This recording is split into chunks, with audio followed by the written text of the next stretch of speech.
Assalamualaikum warahmatullahi wabarakatuh. Waalaikumsalam warahmatullahi wabarakatuh. Waalaikumsalam. Ya, salam sejahtera buat kita semua. Hari ini kami dari kelompok 1 akan mempresentasikan hasil diskusi kami mengenai pendekatan, metode, dan teknik pengajaran bahasa, yang dimana kelompok 1 terdiri dari anggotanya Tari Nur Hasana, lalu ada Jihan Fitriani, Rilek Amigos, dan juga Azam Munajat.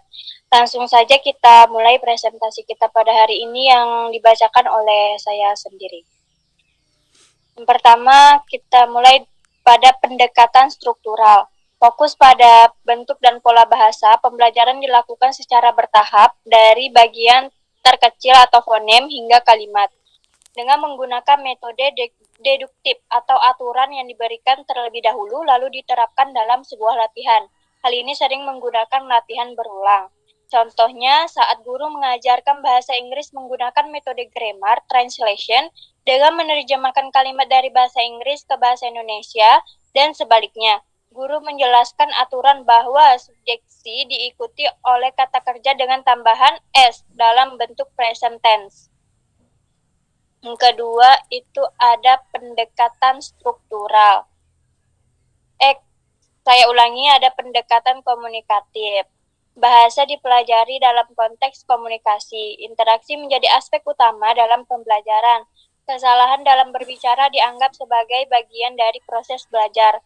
Hal ini menggunakan teknik role play, diskusi, permainan bahasa, dan simulasi. Contohnya saat guru memberikan situasi untuk role play seperti memesan makanan di restoran di London, siswa bermain peran sebagai pelanggan dan pelayan menggunakan bahasa Inggris. Lalu guru fokus pada kelancaran komunikasi daripada kesalahan tata bahasa. Yang ketiga itu ada pendekatan natural.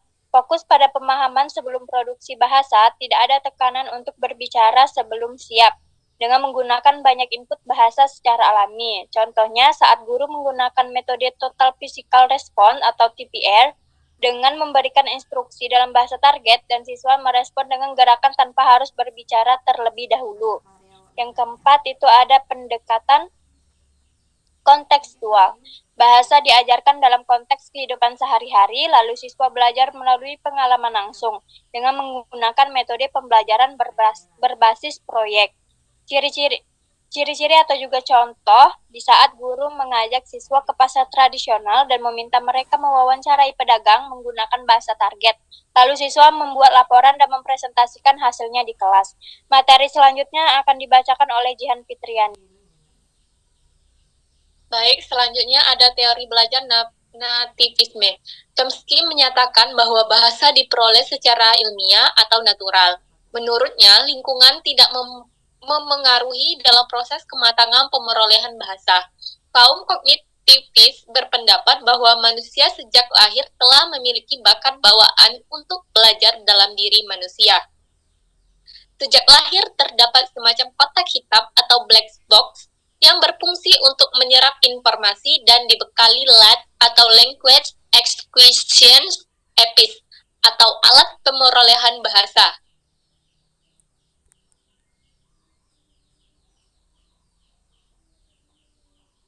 Kemudian ada teori belajar kognitivisme. Definisi kognitif berasal dari kata cognition yang mempunyai persamaan dengan knowing, yang berarti mengetahui. Dalam arti yang luas, cognition atau kognisi ialah perolehan, penataan, penggunaan pengetahuan.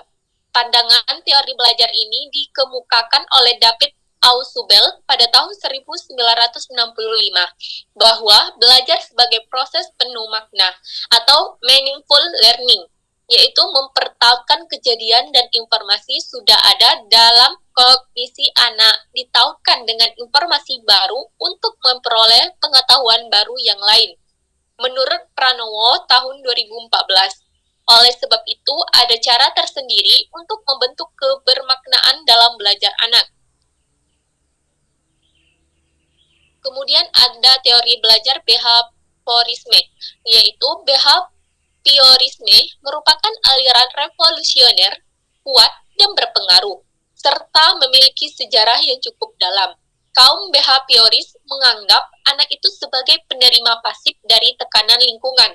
Behaviorisme menganalisis bahwa perilaku yang tampak saja yang dapat diukur, dilukiskan, dan diprediksi. Selanjutnya akan dibacakan oleh rekan saya Azam Munajat.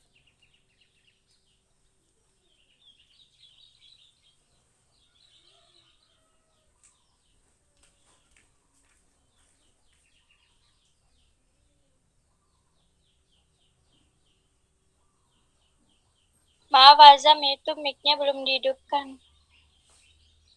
Oke, yang ada beberapa unsur dari teori ini, yaitu yang pertama mengutamakan unsur-unsur atau bagian-bagian kecil. Kemudian yang kedua bersifat mekanistis. Yang ketiga menekankan peran lingkungan. Yang keempat mementingkan pembentukan respon. Dan yang terakhir itu menekankan pentingnya latihan.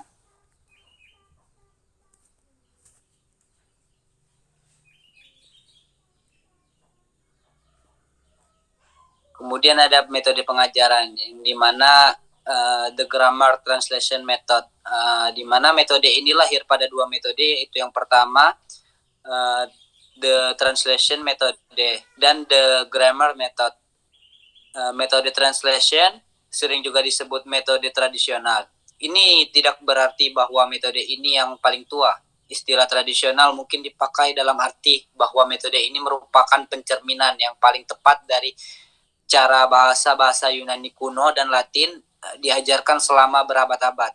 Metode ini berdasarkan asumsi bahwa ada satu logika semesta atau universal logic yang merupakan dasar semua bahasa di dunia ini, dan bahwa tata bahasa adalah cabang dari logika. Materi selanjutnya akan dibacakan oleh teman saya, Rilek Amigos. Kepada Rilek, saya persilakan.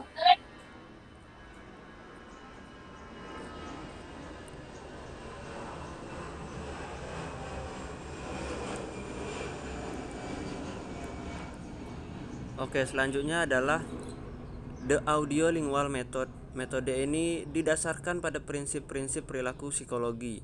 Metode ini banyak diadaptasi dari prosedur direct method sebagai reaksi terhadap kurangnya keterampilan berbahasa. Materi baru disajikan dalam bentuk dialog berdasarkan prinsip bahwa pembelajaran bahasa adalah suatu bentuk kebiasaan dan peniruan. Metode langsung adalah metode yang didasarkan pada metode Goin. Pengembangan selanjutnya, metode ini hanya beberapa bagian saja yang digunakan. Kegiatan belajar mengajar yang menggunakan metode langsung dalam pelaksanaannya tidak menggunakan bahasa ibu pembelajar sebagai bahasa pengantar. Itu menurut Dana Sasmita pada tahun 2009. Selanjutnya adalah metode alamiah. Prinsip metode alamiah atau customary method bahwa mengajar bahasa harus seperti kebiasaan anak-anak belajar bahasa ibunya. Proses alamiah itulah yang menjadi landasan dalam setiap langkah yang diciptakan oleh pengajar dalam kegiatan belajar mengajar bahasa di sekolah. Proses alamiah yang dilakukan oleh pembelajar dapat digambarkan. Selanjutnya ada metode pilihan atau metode elektik. Metode elektik adalah metode yang dipakai pada kegiatan belajar mengajar berupa gabungan bagian-bagian terbaik dari berbagai metode. Bahasa ibu dalam kegiatan belajar yang menggunakan metode ini kadang-kadang dipakai sebagai bahasa pengantar untuk memberikan penjelasan dan terjemahan seperlunya, guna memperlancar proses belajar mengajar, menghindari salah paham dan mencegah pemborosan waktu. Itu saja dari kelompok 1, terima kasih.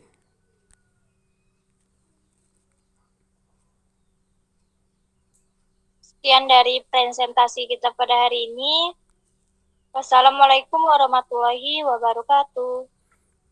Waalaikumsalam. Waalaikumsalam warahmatullahi warahmatullahi wabarakatuh.